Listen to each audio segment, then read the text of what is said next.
New fallout tonight in the Russia investigation. Russians. Russian. Russians. Russian. Russia. Russian. Russia. Russian. Russia. Russian. Russian. Russian. Russian. Russian. Russia. Russian. Russian. Russians. Russian. Russia. Russia. Russia. Russia. Russia. The Russian. Russia. Russia. Russia. Russia. Russians. The Russian. Russia. And the Russia. The Russian. Russia. Russian. Russia. Russia. Russia. Russia. That is great. Who edited that? That's all was just from last week. Holy cow. Wow. Hogan Gidley saw all that but didn't do the editing, but he knows about it. He's White House Press Secretary.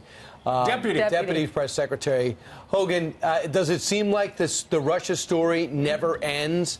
And can you add anything to who's going to be on the president's legal team now that the two new lawyers are now out? Well, I have to say, I don't know who edited that little clip, but that seems like my dreams most nights. Because when I'm in my office watching television news, that's all we hear about is Russia.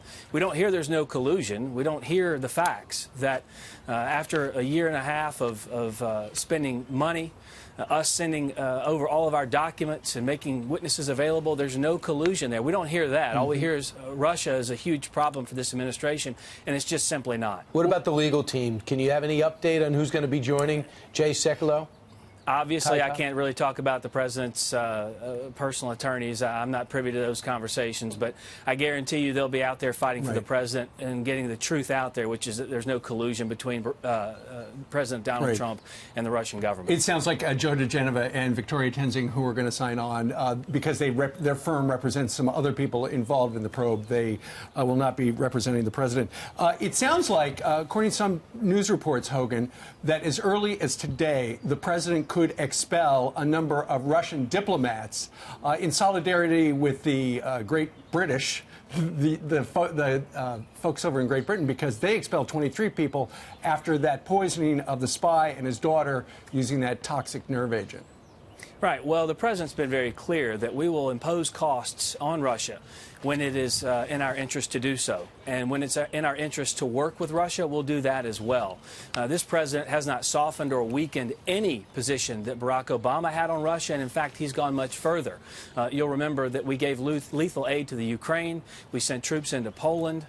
We authorized the bombing in Syria, which was something that Barack Obama never did or would do. We even expanded oil exports into Eastern Europe, something Barack Obama didn't do. So this president knows what's right on the international stage and how to deal with Russia. And when we need them as a partner and an ally to defeat ISIS or terrorism, he works with them. But when they do things like they did in England with the poisoning of that individual, we sanction them. We stand up against them when we need to. Yeah, Hogan, let's talk about the budget bill.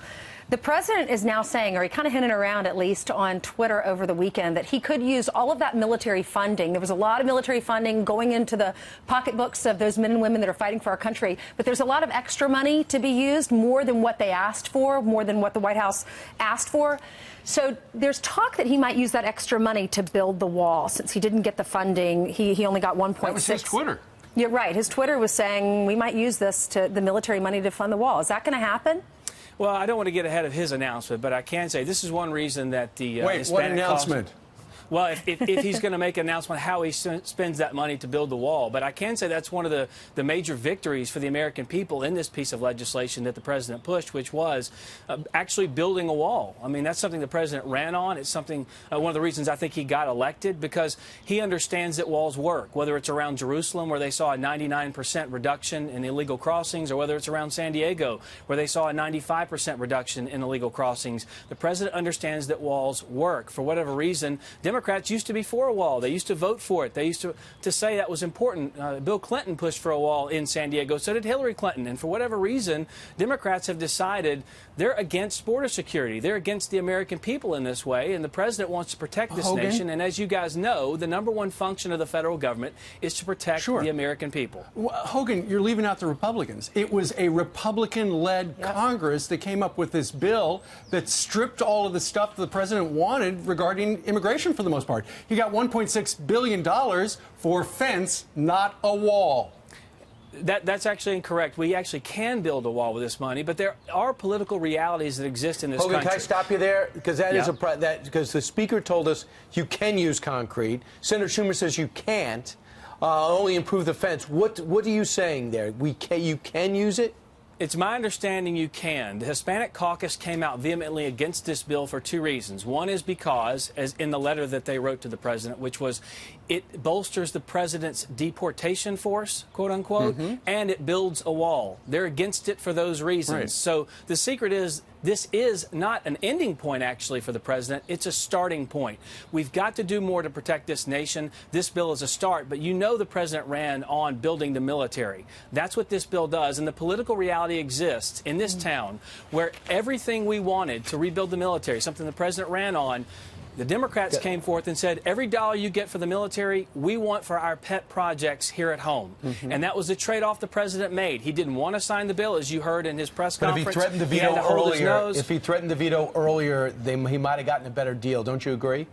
No, I wouldn't say that. Look, we deal with a Congress here who is against the president from the Democrat side, obviously some Republicans. We can't get them all under our tent every time, but the president did get what he wanted and what he promised to do for the American people, which is rebuild the military and actually give a pay raise, the largest pay raise in 10 years to our troops, which they sorely deserve. Awesome. Yeah, that's great. I think the reason no one knows if they can or can't build a wall with a 1.6 was so big. Nobody's read it. It was exactly 2,200 pages. All right, let's talk about shakeups within the White House. We're hearing there might be another shakeup, that Secretary Shulkin might be out, Dr. Shulkin, who is over the VA. Is that true?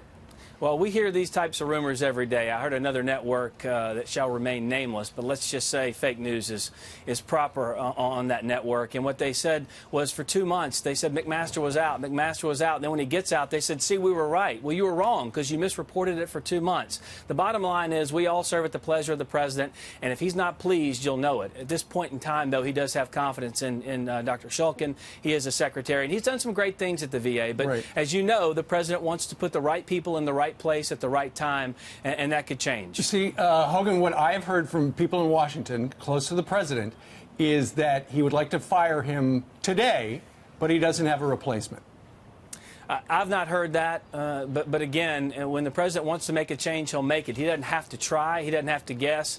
He's got the power to do so, and whether he has a replacement or not, he can still make the change. The president wants to put the best people around him to execute his policy. The VA has gone into disrepair. One of the successes in the omnibus bill was $84 billion in there to streamline the VA and actually build infrastructure there so that our troops, the people who put their lives on the line every day, get the health care they deserve. That's something that he wants to have happen. Shulkin's been working to do that, and we'll see if that continues for the future. And the word is he's underachieving. But Hogan, thanks so much. Thank you. Great to see you.